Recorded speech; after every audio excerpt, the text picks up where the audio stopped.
Bonjour à tous, et aujourd'hui on se retrouve dans une nouvelle vidéo où je vais vous montrer comment télécharger et avoir macOS Sierra sur votre Mac. Alors pour l'instant il n'y a que la bêta 1 qui est disponible, mais donc bientôt dans les prochaines semaines, prochains jours, il y aura les bêta 2, 3, 4, jusqu'à la version finale qui sortira en automne. Donc voilà, si vous pour l'instant vous voulez profiter de cette mise à jour, et bien je vais vous montrer comment faire, c'est très simple. Donc voilà, je vais vous donner un petit peu aussi mon ressenti pendant que je vais faire la petite méthode. Tout d'abord, quand vous l'aurez installé, ça buggera un peu. Franchement, moi ça me l'a fait.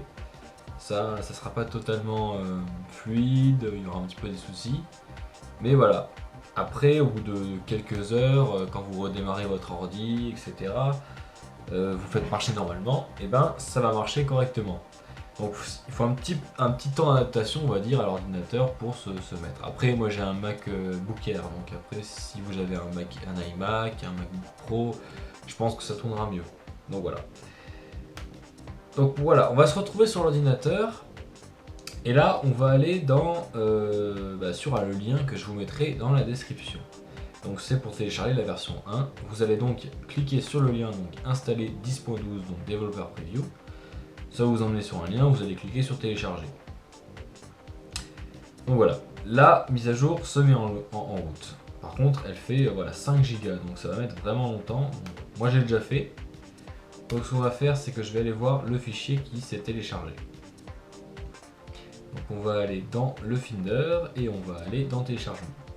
Là, on voit donc ça sera un fichier en zip, donc il faudra le dézipper. Ça, je pense que vous savez faire. Donc vous avez juste à dézipper le fichier et vous aurez ce fichier qui apparaîtra. C'est l'install.12.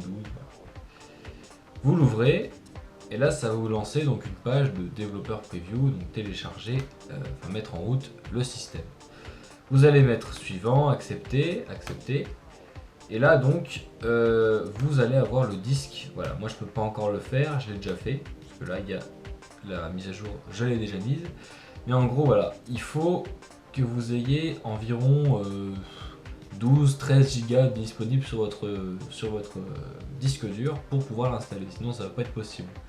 Donc voilà, moi personnellement, je l'ai déjà mise, mais j'avais fait un petit effacement de fichiers, etc. Et là, vous allez donc sélectionner votre disque, vous allez mettre installé. Là, ça va mettre environ 2-3 minutes. L'ordinateur va redémarrer. Et là, ça va mettre une petite barre, ça mettra environ une demi-heure à se télécharger, quoi. Donc voilà, c'est vraiment pas plus compliqué que ça et ça prend vraiment pas longtemps. Donc ensuite vous redémarrez, vous mettez les accepter, ça va redémarrer votre Mac, vous allez avoir quelques conditions à accepter, pas grand chose. Et ensuite vous aurez ce petit bureau, donc ce nouveau petit logiciel macOS Sierra. Donc là on peut voir que si je vais dans à propos du Mac, eh bien on a une version bêta, donc on a bien la macOS Sierra installée. Donc voilà, je vous cache pas, donc je vous ai dit qu'il y avait un petit peu des bugs, ne vous inquiétez pas là-dessus, ça va très bien marcher. Vous voyez bien que là mon Mac tourne correctement et voilà. Donc après voilà, vous avez une nouvelle notification. Enfin, je vous invite aussi à aller voir ma vidéo que j'ai fait donc pour ma présentation du macOS Sierra sur l'ordinateur. Donc voilà, j'espère que cette vidéo vous aura plu, que j'aurai été clair dans mes explications et que voilà, même malgré ce petit tuto, j'espère que ça vous aura été utile quand même. Voilà, donc je vous souhaite une bonne journée ou une bonne soirée à tous. Merci.